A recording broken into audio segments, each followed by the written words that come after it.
సందుల్లో మొదటిది సవర్ణ దీర్ఘ సంధి. దీని గురించి ఇప్పుడు మీకు వివరణ ఇస్తాను. సందులు తెలుగు సందులు అని 2 అనేది ఉంటాయి. అయితే సవర్ణ దీర్ఘ సంధి అంటే ఆ ఈ ఊరులకు సవర్ణాచ్యులు పరమగునప్పుడు వాటి దీర్ఘం ఏకాదశం అగును. ఇక్కడ ఆ ఈ ఊరులు అంటే వాటి సవర్ణాచ్యులు అంటే అర్థం ఏంటిది? ఆ అక్షరానికి ఆ ఆలు అనేటి సవర్ణాలు, ఈ అక్షరానికి ఈ ఈలు సవర్ణాలు, ఊ అక్షరానికి ఊ ఊలు సవర్ణాలు, రు అక్షరానికి రూలు సవర్ణాలు. ఇవి ఇక్కడ దీర్ఘం అని మనం చెప్పాం. దీర్ఘం ఏకాదశం అగును అంటే దీర్ఘం అనేది వస్తుంది. ఇక్కడ రామాలయం మా అనే కాడ దీర్ఘం అనేది మనకు ఏర్పడుతుంది. అలాగా కవీంద్రుడు అనే కాడ దీర్ఘం ఏర్పడింది. ఇక్కడ భానుదయం అనే కాడ దీర్ఘం వస్తుంది. పితృణం అనే దీర్ఘం ఏర్పడుతుంది. ఇలా దీర్ఘం ఏర్పడమే ఈ యొక్క సవర్ణ దీర్ఘం యొక్క ట్రిక్స్ అన్నమాట. ఓకే, ఇక్కడ ఉదాహరణ చూసినట్లయితే రామ ప్లస్ ఆలయం, రామాలయం. ఇక్కడ చూడండి, రామలో చివరి అక్షరం, తర్వాత ఈ ఆలయంలో మొదటి అక్షరం ఆ ప్లస్ ఆ ఈజ్ ఈక్వల్ ఆ, రామాలయం. ఇక్కడ కవి చూసినట్లయితే కవిలో వి అనేది అక్షరంలో ఈ తీసుకున్నట్లయితే ఈ ప్లస్ ఈ కవీంద్రుడు.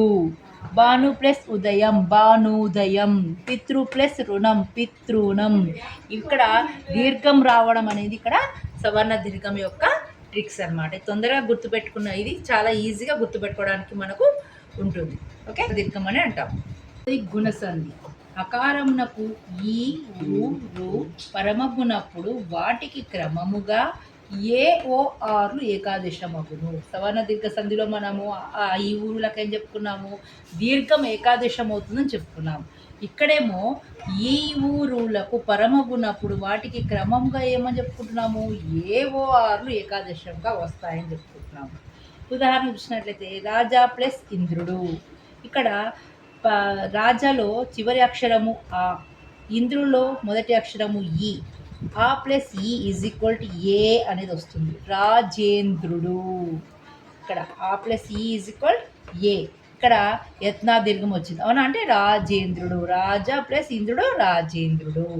ఇక్కడ రెండవది ఉదాహరణ చూసినట్లయితే హిత ప్లస్ ఉపదేశము. హితలో చివరి అక్షరము ఆ, ఉపదేశంలో మొదటి అక్షరము ఊ, ఆ ప్లస్ ఊ ఈజ్ ఈక్వల్ టు ఓ అంటే హితోపదేశం. ఇక్కడ తో అంటే ఒత్నా దీర్ఘం, ఓ అంటే ఒత్నా దీర్ఘం, హితోపదేశం. హిత ప్లస్ ఉపదేశం, హితోపదేశం.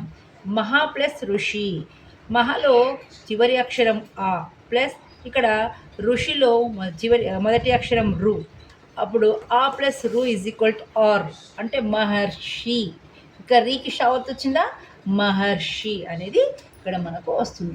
ఇలాంటివి మనం చూసినట్లయితే మనకు వీటిని గుణసంధి అంటాము. ఇది మీకు నచ్చినట్లయితే నన్ను లైక్ చేయండి, షేర్ చేయండి, సబ్స్క్రైబ్ చేయండి. తప్పకుండా సబ్స్క్రైబ్ చేస్తారని చెప్పేసి అనుకుంటున్నాను. మధ్యలో అప్పుడప్పుడు నాది స్క్రిప్ అవుతుంది కొన్ని డేస్, సో సారీ. ఇంకా ఇప్పటి నుండి రెగ్యులర్గా పెడతాను. ఓకే.